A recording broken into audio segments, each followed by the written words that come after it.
Today, Wednesday, December 2nd, I want to go ahead and get started here with a quote by William Ellery Channing, who he himself was a Unitarian preacher in Boston in the 19th century. So again, I'll also mention the names of who I'm using for the topic and the author.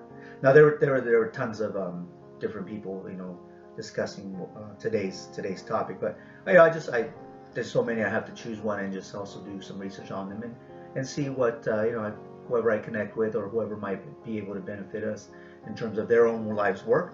I'll go ahead and bring that up as well.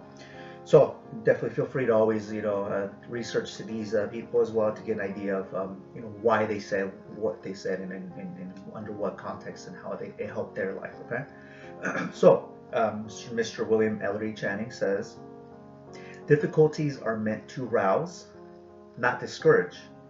The human spirit is to grow strong by conflict. And I'm pretty sure you all will agree with me, when we think about some of the things that we've gone through our own life, they apparently, for the most part, the majority of us, it hasn't killed us, and so it only has made us stronger. And ultimately, it's like that, also that saying, God won't give us any obstacles that we cannot accomplish. And so, with that said, let's get into the topic here. Before we get into the assignment, I want to ask you a couple questions, and this is for you to answer in your own journal or send me a message, send me a comment. We can have a discussion. I'm always open to those. Okay, about where do we get the idea that life should be easy? When did hard work and perseverance become a negative thing? And from just my own search, I realized that I used to think, as I was younger, I used to think life should have been easy. Everything should kind of come your way if you're doing what my conditioned mind and conditioned bias has led me to believe. You grow through your grade school, you get good grades, you get into a good college, you graduate, you get a job, and you live happily ever after. Well, that's not necessarily the case, because ultimately that was a conditioned belief that worked for someone else. This necessarily didn't work for me in that order and of events and timeline.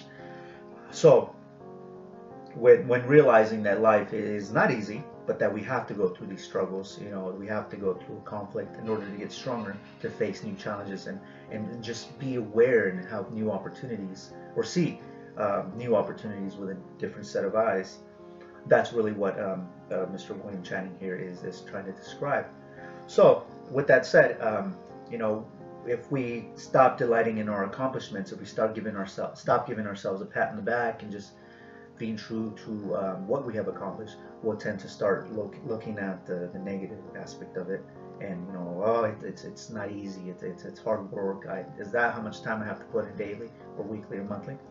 And that's really what this whole topic is about. So for today, let's flip that script, and I want you to consider all the hard things that you've accomplished in your life, and then write them all down. Right? Start writing a gratitude list of things that you're thankful for. We're always so focused on want and needs, but generally we fail to look into our own blessings. And it doesn't obviously have to be materialistic objects, or based on materialism, but it can definitely, you want it to be more of the intangibles, having the great family, great love relationships, great social network and structures, a great job, great career, food on the table, shelter, health, wealth, love, and or happiness, any of those spanning points. So really think hard today and just all day long focus on that. Again, these daily exercises are just one topic, one focus. And today's focus is to consider all the hard things that you've accomplished in your life and just kind of see how that feels and see where it takes you tomorrow when you realize you've lived that and you delighted in your accomplishments, and now you'll get a spark of an idea to say, what, I did accomplish this some time ago. Let me see how much further I can take it. Okay, so thank you again for watching. Remember, health is wealth, and health always starts as a state of mind.